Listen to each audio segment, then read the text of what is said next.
that have bikes and or if you're getting a bike and you don't have a lot of experience with them, the one thing you'll find with stock pipes is they don't have nearly the back pressure that you get with aftermarket pipes if tuned right. You can put slip-ons on a bike without doing the full exhaust, without changing out your air cleaner and putting a tuner on. That's no problem. You'll get good back pressure even with the slip-on on there, better than the stock can. But definitely when you put a full exhaust system on, please put a tuner on and an air cleaner.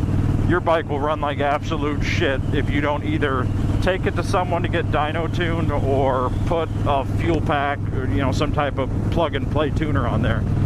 I prefer the plug and play tuners, and I know there's there's a lot of people that disagree with that, but I'll tell you why. I use a pretty standard setup, so the plug and play tuner allows me to, as I change things on my bike, just reprogram the ECM module. I have no doubt that I would get a more precise and a finer tune having a Harley dealership or another motorcycle shop dyno and tune my ECM manually. Without a doubt, I think they would get peak horsepower, peak torque, and overall better, cleaner running engine. You guys have heard my bike, it runs clean as fuck with this full setup. The problem is, when you go somewhere to get a dyno tune, it costs you what it does to buy a tuner for that one dyno tune. So if your tune, and this occasionally happens, as your bike breaks in and runs a little bit differently, your tune needs to be updated. Now, if you got a tuner, you can do that on your own.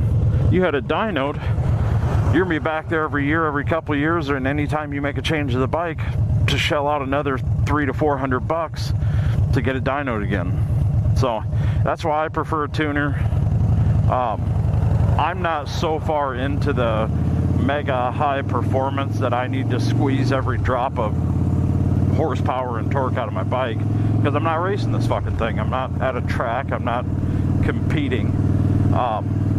So what I wanted was good back pressure, obviously a net gain in horsepower and torque, which I got from the lighter exhaust system and the heavy breather.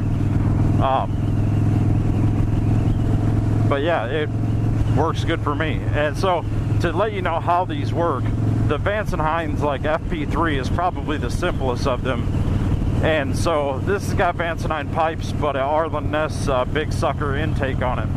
But all you have to do is literally plug the ECM or plug the tuner in. There's a connection underneath your seat for it. You connect. You download the app from Vance & Hines via Bluetooth or via Google Store. Connect to the bike via Bluetooth. The fuel pack's got a Bluetooth in it. Obviously your cell phone does with the smartphone.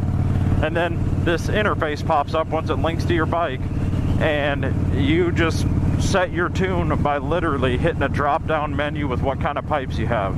Brand Vance & Hines, pipe, short shot staggered. And then I went to my air cleaner and found Arlen Ness big sucker, and then hit remap, bam, like a minute and a half the tune was done. And you notice an immediate difference in how the bike runs at idle, how it runs at high RPM. But the key thing you notice when you don't have them tuned right, or if you put on even some really aggressive slip-ons without doing a tune, you get a lot of back sputter, especially coming down from high RPM. Like say you've mashed on the throttle and you just flat out let the throttle go. You'll get a lot of like back sputter, like popping and then pop, pop, pop, shit like that. And you'll notice at idle, it runs choppier, like your RPMs keep jumping around. And you'll notice on this bike, you guys can see my gauge here, my RPMs stay between 990 and 1030. And it hums. It never alters. I mean, this thing is tuned perfectly for everyday riding. So there's a lot of people like to trash the fuel pack because, and a lot of them are speed junkies, so they're right. You're probably going to get much better results with something else. But for the everyday Joe, you're not a fucking need every last 0.5 horsepower out of a bike. Do not waste your money dyno tuning something. One, you're doing shit you don't understand, and you're just wasting so much money. The other piece that's nice about this, so I talked about when you make changes, you can do it yourself on the tuner.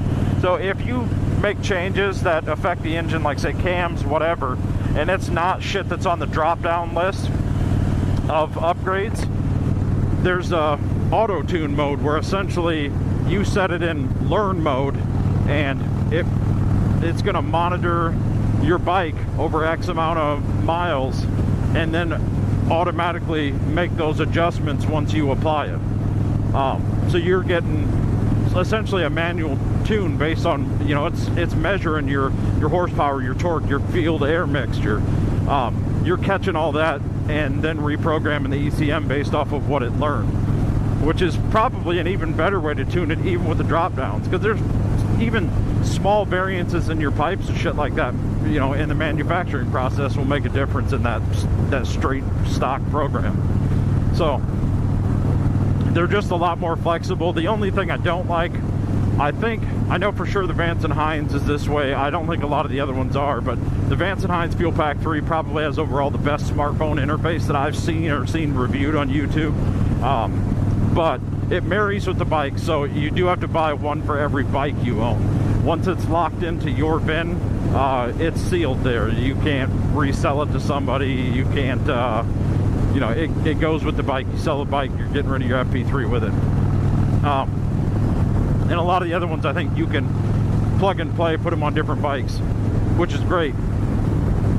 But for the money on the FP3 and the interface that it comes with, and I would say the overall ease of use, it's a better deal. I don't care if I sell my bike in 5 years and I lose a $300 tuner.